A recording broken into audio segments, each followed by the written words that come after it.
नमस्कार, मैं हूं आशीष त्रिपाठी आपके साथ। और आज एक महत्वपूर्ण खबर दिल्ली से यह आई कि मध्य प्रदेश और छत्तीसगढ़ में कैबिनेट विस्तार को लेकर चर्चा जारी है। दरअसल मध्य प्रदेश और छत्तीसगढ़ में जल्द ही मंत्रिमंडल का गठन हो सकता है।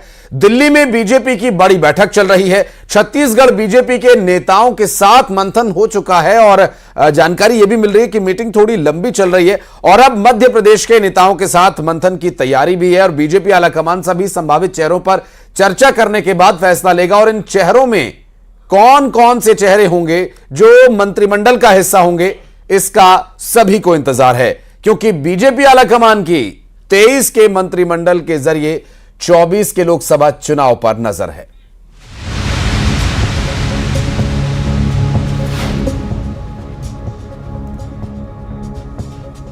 बीजेपी आलाकमान छत्तीसगढ़ बीजेपी के नेताओं के साथ मंत्रिमंडल को लेकर मंथन कर चुका है और अब मध्य प्रदेश की बारी है। मध्य प्रदेश बीजेपी के नेताओं का यहां दिल्ली पहुंचना और उसके बाद चर्चा का दौर इस बारे में इशारा कर रहा है कि ये काम बहुत जल्द पूरा करना है। और चूंकि जानकारी ये भी मिली थी कि लगभग 15 से 18 मंत्रियों का पहली कैबिनेट में गठन कर, अब नाम कौन से होंगे इस पर अभी सस्पेंस हालांकि बना हुआ है, क्योंकि बहुत सारे फॉर्मूला बीजेपी ने लागू किए हैं, जिसमें एक फॉर्मूला ये भी है कि 3 बार के जो मंत्री रह चुके हैं उन्हें मौका नहीं मिलेगा। तो वहीं बैठक में मध्य प्रदेश के मुख्यमंत्री डॉक्टर मोहन यादव मौजूद रहेंगे। बताया यह भी जा रहा है कि मंत्रिमंडल गठन को लेकर ये जो नया फॉर्मूला जिसका मैं जिक्र कर रहा था ये तय हो चुका है और इस फॉर्मूले के तहत बीजेपी का जो फोकस है वो 24 के लोकसभा चुनाव पर है। ऐसे में बीजेपी जातिगत समीकरण के साथ युवा चेहरों पर दाव लगाने के मूड में है। दरअसल ये जो युवा चेहरे हैं ये नई जिम्मेदारी को 2024 के लोकसभा चुनाव के लिहाज से आगे लेकर जाएंगे। ये कोशिश है भारतीय जनता पार्टी की 23 के मंत्रिमंडल से 24 के चुनाव पर निशाना रहेगा भारतीय जनता पार्टी का और हर लोकसभा से कम मंत्री होगा। इस तरह से एक फॉर्मूले की अभी रूपरेखा सामने आई है। जानकारी यह भी मिल रही है कि इस बारे में भारतीय जनता पार्टी ने विचार मंथन कर यह भी तय किया है कि जो 3 बार के मंत्री हैं या जो 3 बार मंत्रिमंडल में सदस्य रह चुके हैं उन्हें चौथी बार जगह नहीं मिलेगी। तो ऐसे में कई जो अनुभवी चेहरे हैं संभवतः वो मंत्रिमंडल में ना हो। हालांकि भारतीय जनता पार्टी है, भारतीय जनता पार्टी का काम ही फैसला ही चौंकाने वाला होता है। राजनीतिक स्तर पर पार्टी में जो भी फैसले लिए जाते हैं वो चौंकाने वाले होते हैं। तो यहां पर क्या कयास धरे के धरे रह जाएंगे। जिन चेहरों की चर्चा हो रही है, जो संभावित चेहरे हम आपको दिखा रहे हैं, हालांकि सूत्रों के हवाले से वो जानकारी सामने आई है जिन चेहरों को मंत्रिमंडल में जगह दी जा सकती है। जबकि भारतीय जनता पार्टी ने चुनाव के पहले कैंडिडेट लिस्ट से लेकर परिणाम तक सभी को चौंकाया है। और ऐसे में क्या मंत्रिमंडल विस्तार को लेकर या मंत्रिमंडल के गठन को लेकर जानकारी। इस बीच दिल्ली से आ रही एक बड़ी खबर आपको बता दें, छत्तीसगढ़ की बैठक के बाद अब मध्य प्रदेश के मंत्रिमंडल के गठन को लेकर अब से कुछ ही देर में बैठक शुरू होने वाली है। और छत्तीसगढ़ के मंत्रिमंडल को लेकर बैठक हुई और यहां मध्य प्रदेश की बैठक अब से कुछ ही देर में शुरू होगी। मंत्रिमंडल के गठन को लेकर चर्चा होगी। आपको बता दें कि प्रदेश के मुख्यमंत्री डॉक्टर मोहन यादव इस बैठक में अपनी तरफ से जो उनके सुझाव हैं मंत्रियों के नाम संभवतः वो सौंपेंगे और इसके बाद केंद्र की तरफ से जो भी निर्णय लिया जाएगा उस पर भी डिटेल्स आप तक पहुंचाएंगे। तस्वीरें लगातार हम आपको दिखाएंगे। देखिए मीटिंग के जो बैठक स्थल है उसके बाहर वहां पर सुरक्षा के चाक चौबंद इंतजाम है। मीडिया लगातार वहां पर पहुंची हुई है और अभी उस पर पल पल की अपडेट हम आप तक पहुंचा रहे हैं। आपको बताते चले कि ये बैठक अब से कुछ ही देर में शुरू होगी और लगभग कितनी देर ये बैठक चलने वाली है इसके बारे में अभी तक स्पष्ट नहीं हो पाया, लेकिन जेपी नड्डा के घर पर ये मीटिंग चल रही है।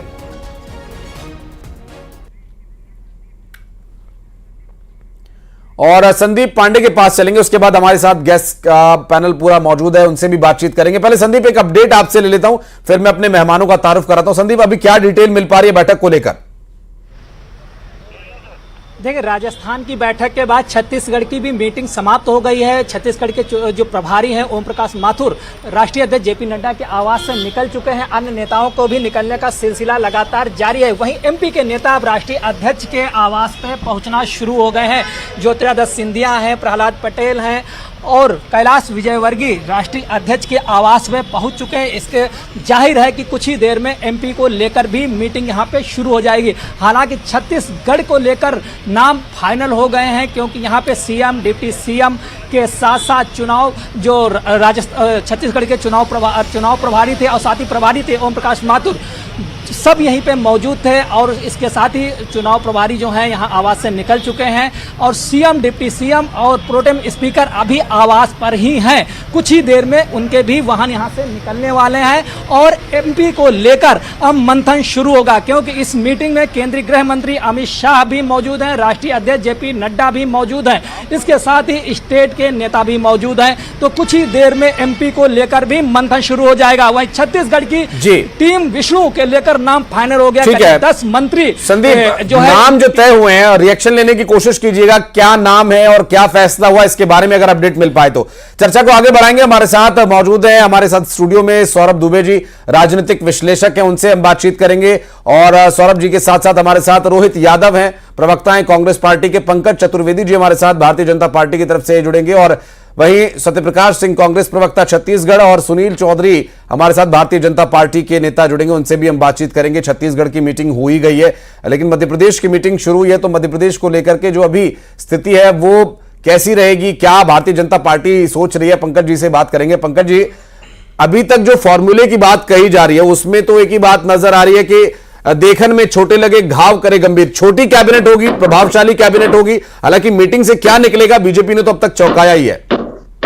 देखिए आशीष जी, ये सब अनुमान है, मीडिया के अनुमान है, और मीडिया का काम भी अनुमान लगाना है जी कि 3 बार का टर्म या युवा या अनुभव या युवा का मिश्रण, ये सब अनुमान है। भारतीय जनता पार्टी का संसदीय बोर्ड और भारतीय जनता पार्टी गठन जिनकी आज बैठक चल रही है, और आपने खुद ही उल्लेख किया कि चाहे राजस्थान का विषय हो, छत्तीसगढ़ का विषय या मध्य प्रदेश का संदर्भ हो, जो सारे वरिष्ठ नेता जो इन प्रदेशों से जुड़े हुए भारतीय जनता पार्टी के, वो सब आदरणीय राष्ट्रीय अध्यक्ष जी के निवास पर है। तो निश्चित तौर पर क्या फॉर्मूला होगा, क्या तरीका होगा, कल मंत्रिमंडल विस्तार होगा या 21 के बाद विधानसभा के जो सत्र सदस्यों के शपथ ग्रहण के और स्पीकर निर्वाचन के उसके बाद होगा, ये सब चीजें जो है अभी निर्णय होना शेष है। तो मैं ऐसा मानता हूं कि जैसे जोरदार निर्णय तीनों राज्यों में मुख्यमंत्रियों के संदर्भ में हुए कि कार्यकर्ताओं को सीधे मुख्यमंत्री बनाया गया, ऐसी संभावना है कि जोरदार निर्णय मंत्री के विषय में भी होंगे,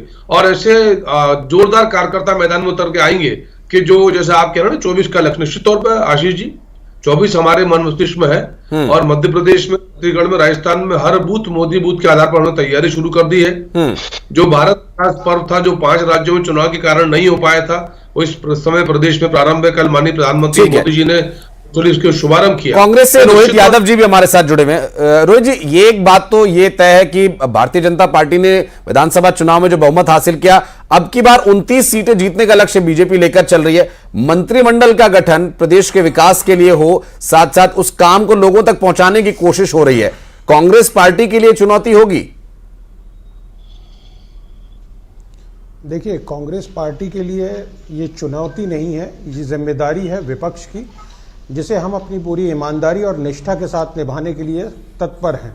हमें इस बात से कोई गुरेज नहीं है कि हमारी सीटें कम आई हैं या अधिक आई हैं, मगर हम अगर प्रमुख विपक्षी पार्टी हैं तो हम अपने दायित्वों का निर्वहन करने में कहीं भी पीछे नहीं हटेंगे, ना ही किसी तरह के दबाव में आएंगे। देखिए, नहीं सर, मैं 2024 की चुनौती की बात कर रहा हूं, जो लोकसभा चुनाव में बीजेपी आपके सामने प्रस्तुत करेगी। देखिए, मैं आपको एक बात बहुत स्पष्ट, मैं उसी पे ही आ रहा था, आप ही की बात पे आ रहा था, स्टेट के बाद मैं नेशनल लेवल पे ही आ रहा था जी। मैं यही बात कहना चाह रहा था, भाजपा के पास देखिए 365 दिन 24/7 एक ही मुद्दा होता है कि चुनाव कैसे जीतना है। हम लोग जो है वो सेवा की राजनीति करते हैं, जबकि भाजपा जो है वो सत्ता की राजनीति करता है। ना उनको रोजगार से मतलब है, न स्वास्थ्य से, न शिक्षा से, न कानून व्यवस्था से।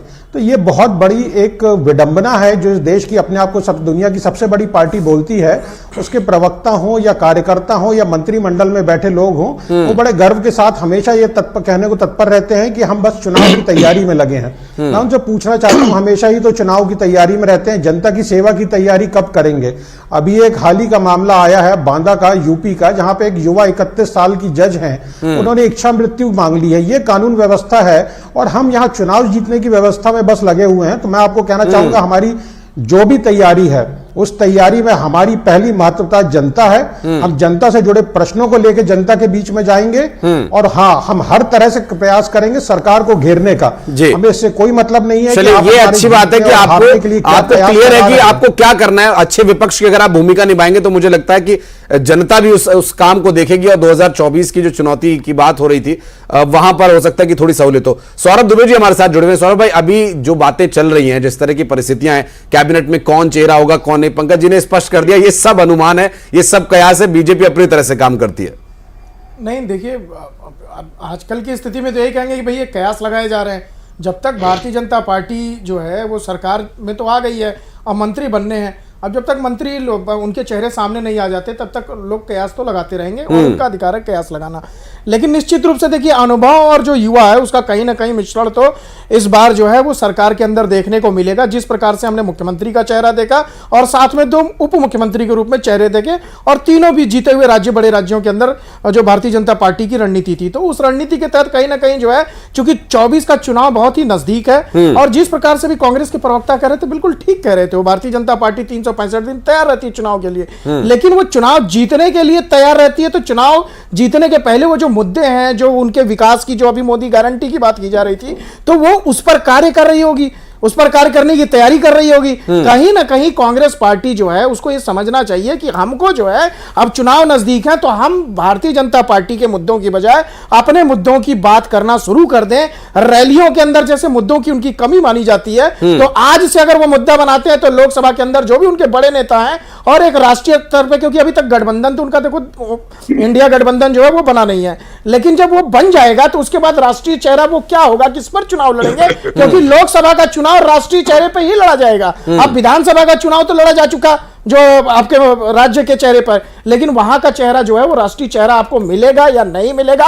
अगर नहीं मिलता है तो फिर आपके मुद्दे क्या होंगे, और मुद्दे अगर हैं तो प्रभावी तरीके से, क्योंकि आपका प्रतिद्वंदी जो है वो बहुत ही मजबूत है। नरेंद्र मोदी से चुनौती है आपकी। चुनाव की तैयारी का मतलब क्या है? चुनाव की तैयारी का मतलब पोस्टर बैनर छपवाना, बिल्ले बनवाना, झंडे बनवाना नहीं। चुनाव की तैयारी का मतलब है जनता के बीच आपने काम कितना किया। अगर आप चुनाव की तैयारी में, तो आपको यह पता होना चाहिए कि आपकी सरकार जहां पर है वो क्या काम कर रही है, और अगर सरकार आएगी तो वो क्या काम करेगी। सत्यप्रकाश जी के पास चलेंगे और फिर सुनील जी भी हमारे साथ जुड़े हुए हैं। आप दोनों के पास में आता हूं। सुनील भाई, पहले आपसे एक जानना चाहूंगा कि जो छत्तीसगढ़, जैसा पंकज जी ने भी कहा कि सब अनुमान है, क्या छत्तीसगढ़ में भी सिर्फ अनुमान ही लगाए जा रहे हैं? जी नमस्कार, जय जोहार, जय छत्तीसगढ़। देखिए, कयास का दौर है। अभी हमारे तो सम्माननीय नेतागणों की बैठक हो गई है, लेकिन बैठक नहीं भी हुई थी दिल्ली में, तब से केवल कयास ही लगाए जा रहे थे। लेकिन एक बात निश्चित मानिए, यदि हम 2024 की ओर देखते हैं तो मैं बताना चाहूंगा 2018 में कांग्रेस को यहाँ 68 सीटें मिली थी। उसके बावजूद हमारे 11 में से हमारे जो इनके 2 सांसद चुन के आए थे, बाकी तो सारे हमारे ही थे। तो उस समय जब इनका प्रचंड बहुमत था तो स्थिति ये थी। आज छत्तीसगढ़ की स्थिति ये है कि कांग्रेस को लोकसभा का प्रत्याशी ढूंढे नहीं मिलेगा। छत्तीसगढ़ की जनता ने तो जनादेश दिया है विधानसभा के लिए, लोकसभा में इस बार ऐतिहासिक निर्णय जनता देगी। छत्तीसगढ़ की 11 की 11 सीटें भारतीय जनता पार्टी की झोली में आने वाली है। कई संभागों में तो इनका सूपड़ा साफ है। रायपुर जिले की बात करूं, 7 की 7 सीटें हमारे पास है। सरगुजा संभाग में आप जाओगे तो वहां 14 की 14 सीटें हमारे पास है। कहने का मतलब बस्तर में भी जाएंगे तो हमारे पास 8 सीटें हैं, जहां पर पिछली बार हम शून्य हो गए थे। तो भारतीय जनता पार्टी के प्रति विश्वास बढ़ा है, जनादेश हमारे पक्ष में है। तो सुनील जी, कैबिनेट पर काफी कुछ निर्भर करेगा। लोकसभा चुनाव तक अच्छा काम करके दिखाएगी तो उम्मीद है कि जो आप दावा कर रहे हैं वो पूरा भी होगा। भारतीय जनता पार्टी का कार्यकर्ता बड़ी इच्छा शक्ति के साथ आया है। हमारा ध्येय वाक्य है सबका साथ, सबका विकास, सबका प्रयास, सबका विश्वास। हम उसको लेकर के चल रहे हैं और हमारी जो कैबिनेट आएगी उसके पास भी बहुत सारे काम करने के अवसर बनेंगे, क्योंकि हमने मोदी की गारंटी यहाँ आती है और मोदी की गारंटी को पूरा करेंगे। हमारे जो नेता है वो निश्चित रूप से इस बार जिस तरीके से काम सत्यप्रकाश सिंह जी हमारे साथ कांग्रेस से जुड़े हुए हैं। सत्यप्रकाश जी, सुनील जी ये नहीं कह रहे हैं कि कांग्रेस चुनाव हार जाएगी। सत्यप्रकाश जी वो ये कह रहे हैं कि कांग्रेस को कैंडिडेट ही नहीं मिलेगा लोकसभा चुनाव के लिए। आशीष जी, जब इनका चुनाव, विधानसभा चुनाव लड़ा जा रहा था तो इन्होंने बोला था कि हमारे मुख्यमंत्री चेहरा नहीं है, मगर हम सरकार बनाते ही 1 घंटे मुख्यमंत्री चेहरा ले आएंगे, 2 घंटे में मंत्रिमंडल गठित हो जाएगी, तीसरे घंटे में काम भी करना चालू कर देंगे। एक चेहरा मुख्यमंत्री चेहरा लाने में 8 दिन लग गया, मंत्रिमंडल गठन करने में 1 हफ्ता हो गया, शपथ ग्रहण अभी तक अता पता लापता है। तो देखिए, जनता अब आपको मालूम है काफी खबरें अब चालू हो गई। बोले लोकसभा की बात, देखिए लोकसभा मुद्दे अलग हो जाएंगे, अभी हम सरकार में थे तो हमारे मुद्दे सरकार ने जो काम किया, जो जनता के लिए काम किया, उसको लेके गए थे। लोकसभा के मुद्दे अलग है, जो महंगाई हो, बेरोजगारी हो, 15 लाख हो, रोजगार की बात हो, तमाम चीजें। मगर देखिए एक चीज मैं बोलूंगा, जैसे इनकी सरकार बनी, जैसे इन्होंने विजय शर्मा जी जो उप मुख्यमंत्री है, माननीय उप मुख्यमंत्री, उन्होंने बोला 2 लाख का कर्जा माफ करेंगे, नहीं किया, किसान ने आत्महत्या कर ली। आदिवासी वो कब से इंतजार कर रहा है कि हमारे बारे में कब सोचा जाएगा। किसान खासतौर से 3100 रुपए कब से मिलेगा। आज की भी खबर है अखबार में कि किसान बोला कि मेरे को हमको पुराना रेट में ही वहां धान लिया जा रहा है। महतारी वो जो इन्होंने सबसे ज्यादा सीधा अपना सीना जो ठोकते हैं ना कि सबसे ज्यादा हमको समर्थन मिला महिला महतारी वंदन का फॉर्म वही भरना है कि दूसरा भरना है, क्योंकि बोला गया था दिसंबर तक अकाउंट में पैसा आने लगेगा। तो देखिए इनकी जो है ना शुरुआत हो चुकी है, जनता इनसे सवाल करना अभी शुरू कर चुकी है। विधानसभा राज्य की मैं बात करूं और लोकसभा के जैसे मुद्दे अलग हो जाते, तो जनता जानती है कि इनका इतिहास उठा के देख लीजिए, ये अपने वादों से मुकरते हैं। अब पेंस उठा लीजिए, 2 करोड़ रोजगार हो, बेरोजगार। लेकिन मूल में सत्यप्रकाश जी, मूल में तो जनता का हित ही है ना। मुद्दे ठीक है बदल गए, मुद्दे विधानसभा के चुनाव में गली की सड़क होगी तो लोकसभा के चुनाव में राज्य की सड़क हो जाएगी, लेकिन जनता का मूल हित तो वही रहेगा। सुनील जी अलग होंगे। जी देखिए लोकसभा में जनता खुद इनसे सवाल कर रही है ना, जैसे मैंने बोला महंगाई का क्या हुआ। सुनील जी, सत्यप्रकाश जी सत्ता में थे तो भले ही जैसा भी उन्होंने काम किया, लेकिन विपक्ष में आने के बाद विपक्ष की भूमिका बड़े अच्छे से निभा रहे हैं। नहीं, थोड़ा ज्यादा जल्दी में है सत्यप्रकाश जी और इनकी पार्टी, इनको समझ नहीं आ रहा है। हमारे मुख्यमंत्री चयन पे प्रश्न चिन्ह लगा, 17 दिन तो इनको लग गए थे। नहीं सर, मुख्यमंत्री तो इनके भी हैं, मुख्यमंत्री तो छत्तीसगढ़ के हैं ना, वो मुख्यमंत्री तो छत्तीसगढ़ के रहेंगे, इसलिए सवाल बनता है। 17 दिन में चुने थे लोग, 17 दिन में चुने थे और अभी इनको इतनी जल्दी। अरे हमने 3 दिन में गलत मत बोले सुनील भैया, 3 दिन ठीक है, 3 दिन में मुख्यमंत्री बने थे, 3 दिन में। अरे भैया 17 दिन में अच्छे समय लग रहा है। पंकज जी, पंकज चतुर्वेदी जी के पास चलेंगे, मैं आ रहा हूं सर, मैं आ रहा हूं, पंकज चतुर्वेदी जी के पास चलेंगे। पंकज जी सवाल ये है, छत्तीसगढ़ में भी बात वही हो रही है कि समय बहुत लग रहा है, इतना समय क्यों लग रहा है सर? नहीं देखिए आशीष जी, समय तो कोई इन विषयों में कोई समय सीमा जैसा विषय नहीं है। हाँ। और भारतीय जनता पार्टी की अपनी कार्य करने की एक पद्धति है और हम तो स्पष्ट तौर पर इन राज्यों को चुनाव में भी मोदी जी की गारंटी के नाम पे थे और अभी मोदी जी की गारंटी के नाम पर है। इन राज्यों के चुनाव में भारतीय जनता पार्टी के बूथ प्रबंधन पर थे। आप बूथ का मत का मध्य प्रदेश में भारतीय जनता पार्टी को कांग्रेस की तुलना में 8% मत अधिक मिला, 48.5% मत हमारा है। हमने जो 163 सीटें जीती हैं आशीष जी, उनमें से 101 पर हम 51% को स्पर्श कर उसके आसपास है। तो जिस प्रकार भारतीय जनता पार्टी का बूथ प्रबंधन आदरणीय नरेंद्र मोदी जी की गारंटी, उसके आधार पर हम मैदान में और हम दम के साथ। अभी हमारे मित्र यादव जी बात कर रहे थे कि रोजगार शिक्षा, चलिए रोजगार पर, शिक्षा पर, स्वास्थ्य पर, इंफ्रास्ट्रक्चर पर, स्कूल पर, अस्पताल पर, बहन बेटी, खेत मजदूर, किसान, खलियान, किस पर बात करना है? इन सारे झूठ के जवाबों का उत्तर इन तीनों राज्यों की जनता जनार्दन ने 2 करोड़ रोजगार प्रति साल देने के लिए बोला गया था। उसके बाद 2 करोड़ रोजगार दे दिए प्रधानमंत्री जी ने। पार्टी की स्थिति ऐसी है, पार्टी की स्थिति ऐसी है। 2 करोड़ रोजगार प्रति वर्ष देने बोले थे, कहाँ है? 10 साल में 20 करोड़ दफा कर दिया। एक दूसरे व्यापारी को यहाँ नया कांग्रेस का अध्यक्ष बना दिया, जो कहते थे पार्टी का ही तेल लेने, नेता जिनके खिलाफ पहले अपराध 20 करोड़ 20 करोड़ रोजगार कहाँ है? जवाब देंगे। रोजगार तो दीजिए, बेरोजगार राजा के संसद में कूद रहे हैं, आप लोग रोजगार नहीं दे रहे पंकज जी। बेरोजगार राजा के संसद में कूद रहे हैं, आप रोजगार नहीं दे रहे हैं। प्रभु सुन लीजिए आशीष जी, जरा आंकड़े तो चेक करें जी। हमने बेरोजगार किया है कांग्रेस के लोगों को आशीष जी, सच बात है, हमने बेरोजगार किया है कांग्रेस के लोगों को। आप एक बात बताइए, राहुल गांधी को, प्रियंका दीदी को बेरोजगार किया है, कांग्रेस के नेताओं को बेरोजगार किया है। कल मध्य प्रदेश में कमलनाथ बेरोजगार हो गए, सुनिए जैसे हमने किया बेरोजगार। ठीक है, कांग्रेस के कूद रहे थे, वो कांग्रेस ने भेजे थे क्या? संसद में जो लोग कूद रहे थे वो कांग्रेस ने भेजे थे, वो तो भाजपा के सांसद के भेजे हुए लोग हैं। दिग्गज सिंह बेरोजगार हो गए, पहले राहुल गांधी, प्रियंका। अरे शर्म कर लीजिए, बेशर्मी कब तक ओढ़ के काम चलाएंगे?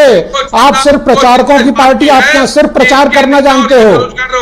वन वे स्पीच, आपके मोदी जी सिर्फ मन की बात करते हैं, जन की बात करने में आपका कोई भरोसा नहीं है।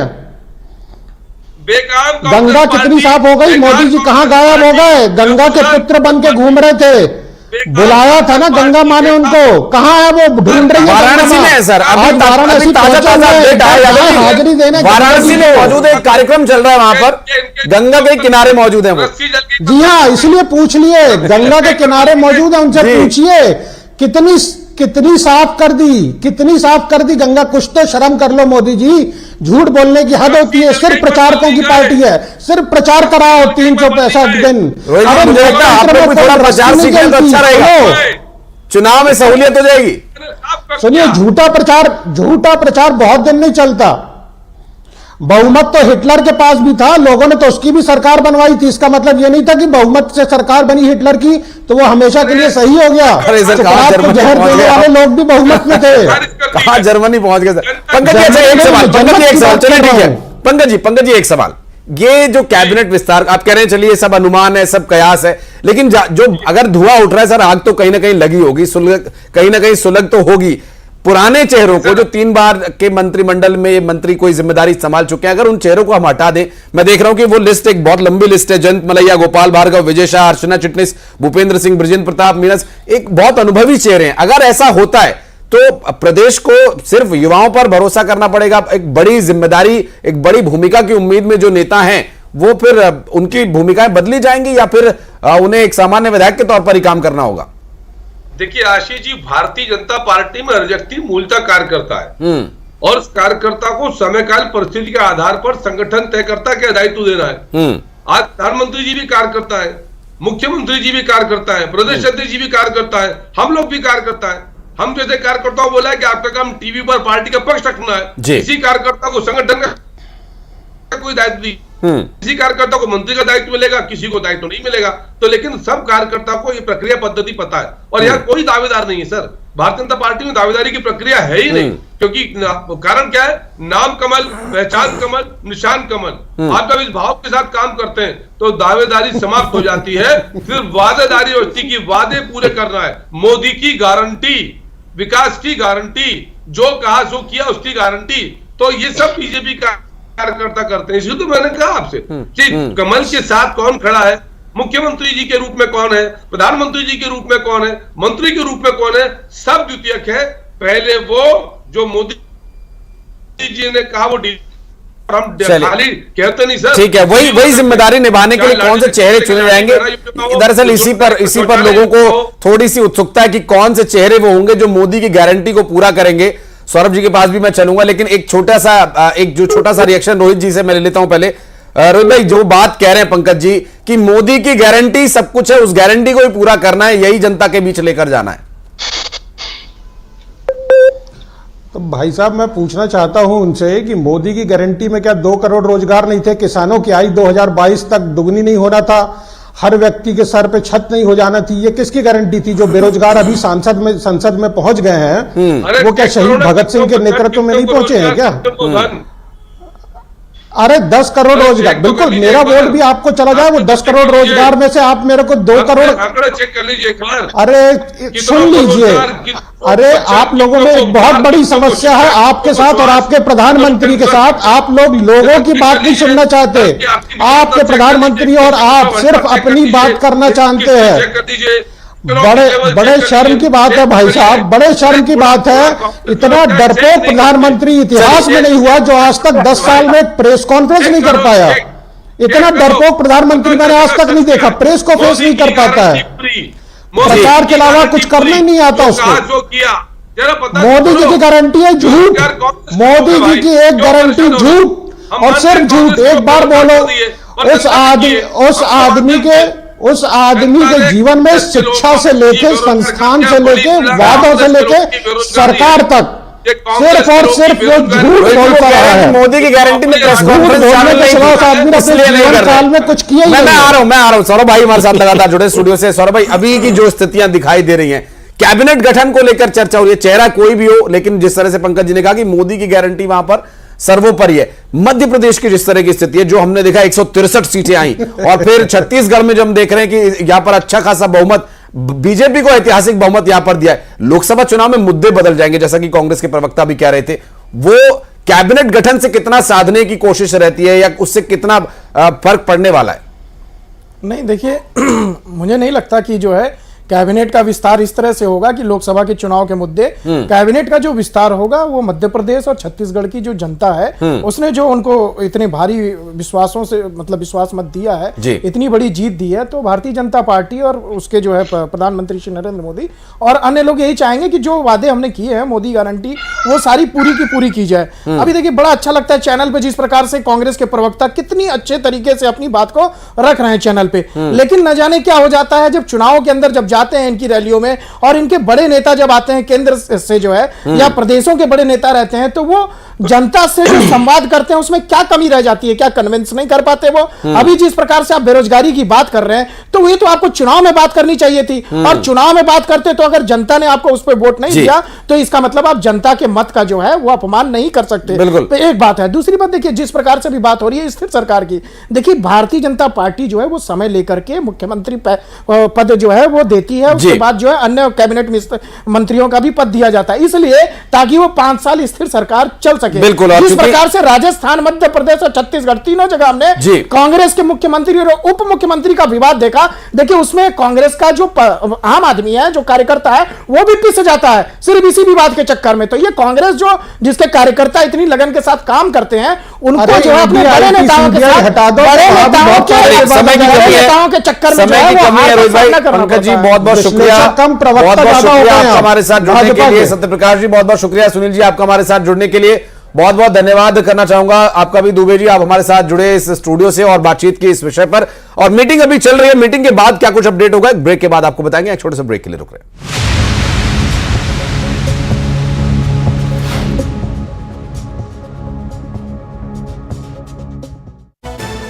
में पुलिस और